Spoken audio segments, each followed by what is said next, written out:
कल रात से एक अजीब सी कशमकश, एक अजीब से मखमसे का शिकार हूं। कल से अब तक मैं सोच रहा था कल रात में कि आज के दिन गोदी मीडिया वाले किस तरह से हुकूमती शिकस्त का ऐलान करेंगे। इससे मुझे कोई गर्ज नहीं कि सामने कौन जीता कौन हारा, मुझे इससे भी कोई फ़र्क नहीं पड़ता कि सरकार हार गई, मेरा क्या लेने देना, मैं कोई सियासतदान तो हूँ नहीं। लेकिन मैं सोच रहा था कि इस मर्तबा शायद कोई डिसेंट तरीक़ा वारदात इख्तियार किया जाए, लेकिन बसा आरज़ू के खाक शुद्ध। यहाँ कब वही सारी चीज़ें मिल जाती हैं जो आप तमन्ना करते हैं। डस्का का मौका बिलाखिर नून लीग ने मार लिया। एज एक्सपेक्टेड कहूँगा तो लोग मुझे पटवारी कह देंगे, इसलिए मैं नहीं कहता। मरियम नवाज साहिबा जीत की खुशी से सरशार फरमा रही हैं कि आज अवाम ने एक मरतबा फिर वोट को इज्जत दे दी। हमजा शहबाज भी उन्हीं के कालिब में ढले फरमाते हैं वोट चोर माफिया को आज शिकस्त फाश हुई। दूसरी जानिब इंतहाई मज़हका खेज सूरत हाल का सामना था। इंसाफी कारकुनान और क़यादत अजीब सिचुएशन में है, और ख़ास तौर पे वो गोदी मीडिया के इंटेलेक्चुअल्स जो पैसा ही झूठ बोलने का लेते हैं, उनकी सूरत हाल सोच सोच करके मुझे इंतहाई लुत्फ़ आ रहा है। अजीब लूले लंगड़े ऊल जलूल मावरा अक्ल बईद अज़ क़यास किस्म की वजूहात तराशी जा रही हैं इस एक शिकस्त की। फवाद चौधरी साहब फरमाते हैं आज नून लीग नहीं जीती, आज पीटीआई हारी है। मारूं घुटना फूटे आंख, यही फवाद चौधरी थे जो ऑन एयर यूट्यूब पे इस वक्त वो क्लिप मौजूद है। इमरान खान साहब के बारे में वो सारी बातें कर चुके जो मैं इस वक्त यहां एज एन एंकर नहीं कर सकता। यूट्यूब पे मौजूद है वो वीडियो जिसमें ये फवाद चौधरी और यूसुफ रजा गीलानी को अपना हीरो करार दे रहे हैं, पाकिस्तान पीपल्स पार्टी के लोगों को अपना हीरो करार दे रहे हैं। खैर हीरो तो इनके जनरल परवेज मुशर्रफ भी थे, या शायद यही आखिरकार हीरो और तमाम लोग विलन साबित हुए, क्योंकि ये हर हुकूमत में, चाहे वो जमहूरी आमिरों की हो या अस्करी आमिरों की, ये अंगूठी में नगीने की तरह से फिट हो जाते हैं। खैर ये इनका टैलेंट है, आगे बढ़ जाते हैं।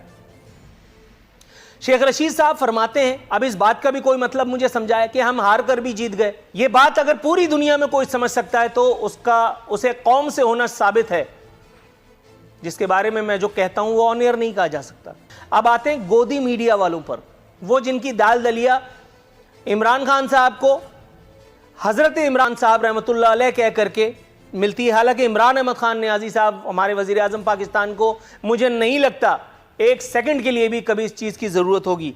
एक मौसूफ कहते हैं, अपने पोपले मुंह से फरमाते हैं, खुशगवार हैरत है पीटीआई महज 19,000 वोटों से हारी। अब मैं ये इनको समझाऊं अगर कि अब 19,000 महज होते हैं, 19,000 सिर्फ होते हैं, 1 लाख रुपए में से 19,000 रुपए निकाल दो तो वो 1 लाख रुपए की रकम नहीं बन सकती। मगर ये इस वक्त इंसाफी इंटेलेक्चुअल हैं, इन्होंने अपने पूरे करियर में कमाई हुई इज्जत इस एक दौर में सरे बाजार रुसवा कर दी है। ये वो सहाफती काली भेड़े हैं जिनको पता है कि इनका करियर अब खत्म हुआ। इनको मालूम है कि इमरान अहमद खान साहब की हुकूमत गई और ये घर पे बैठ करके इंशाअल्लाह ताला की भीख मांग रहे होंगे। लेकिन बहरहाल धंधा है, सब गंदा है। ये एक और साहब हैं, फरमा रहे हैं कि सारा क्रेडिट जो है वो फौज और रेंजर्स को जाता है। किस चीज के क्रेडिट की बात कर रहे थे ये, इसका फैसला हम आने वाले वक्त पर छोड़ते हैं। मैडम आप वैसे भी इधर उधर की बातें करनी है तो चलिए हम आज श्रद्धांजलि पेश करते हैं सुल्तान राई साहब को। ये क्या जरूरत है कि एक तो गला दबा रहे हैं, ऊपर से कह रहे हैं चिल्लाना नहीं, हर 15 दिन के बाद टीवी पे आकर के कहते हैं घबराना नहीं, कभी एक लाइन से निकलना नसीब नहीं होता फिर दूसरी लाइन में लगा देते हैं। क्या यही थी वो तब्दीली जिसके गुण गाए जा रहे थे? जो भी सुल्तान राई कह रहे थे मुझे समझ आ गई है आप क्या कहने की कोशिश कर रहे हैं, लेकिन आपको पता है कि देखें कि जिस तरह खान साहब कहते हैं कोई जादू की छड़ी तो है नहीं, पूरी कोशिश कर रहे हैं, दिन रात लगे हुए हैं। और अभी आप देखें कि हमारा किस तरह से डॉलर जो है वो 169 से 150 354 पे आ गया है, और रुपया हमारा किस तरह मुस्तहकम हो रहा है, इसका लेकिन मतलब वो देखने को नहीं मिल रहा ना। इंडिकेटर्स कोई तो बेहतरी आ रही है वो ना। रुपया मेरी जेब से निकाल करके सारे माफियाज को दे दिया आपने और उसके बाद फिर उनको बेल भी दे दी, तो इसलिए ये लॉलीपॉप तो मैं लूंगा नहीं। मोहल्ले में एक आदमी था, वो गरीब लोगों की दीवारें फांद जाता था, उसका नाम था कलुआ।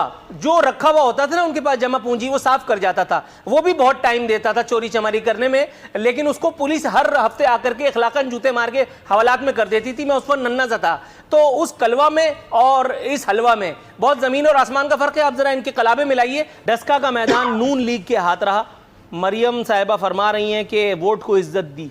सर मैडम, लेकिन ये मुझे बताइएगा, नून लीग की जीत का जितना ज़्यादा खुशी नून लीगियों को शायद होगी, उससे ज़्यादा दुख गोदी मीडिया वालों को क्यों है? मतलब कल मैंने अपने सोशल मीडिया अकाउंट पे भी कुछ वीडियोस शेयर की हैं। वो एक चैनल जिसका नाम ही सुबह शाम अंगूठा चूम करके होती है, रहमतुल्लाह अलैह कह करके होती है, और अपोजिशन को लानतुल्लाह अलैह, जब तक वो बना ना दें अपने तमाम प्रोग्राम में तो उनका जो है वो घर नहीं जाने पाता कोई भी एंकर पूरे दिन में। आपको पता है किन चैनल्स की मैं बात कर रहा हूँ। मैडम ये मुझे बताइए, ये पराई शादी में अब्दुल्ला दीवाना क्यों था? मतलब यहाँ तो इंसाफीज के चेहरे लटके हुए। मैं समझ सकता हूँ कि उनकी मेहनत अकारत चली गई, उनकी क़यादत के साथ मामलात, उनके वो विजन और नज़रिया और फलाना और ढिमकाना, वो मंजन बिक नहीं पाया। वोट को इज्जत मिल गई बकौर मरियम नवाज के। तो ये जो दीवाने थे जो बाद में मस्ताने साबित हुए, इनकी तशफ़ी क़ल्ब के लिए इनका पोस्टमार्टम आप किन अल्फाज में करेंगी? ये फ़ी सबीलिल्लाह चमचागिरी करना है। मुझे लगता है नूरुल आरिफीन, आपको चैनल के जो एंकर्स हैं ना उनसे काफ़ी नाराज़ हैं। अब मैं तो इसमें इस झगड़े में बिल्कुल पड़ने वाली नहीं हूँ। आप जाने और वो लोग जाने।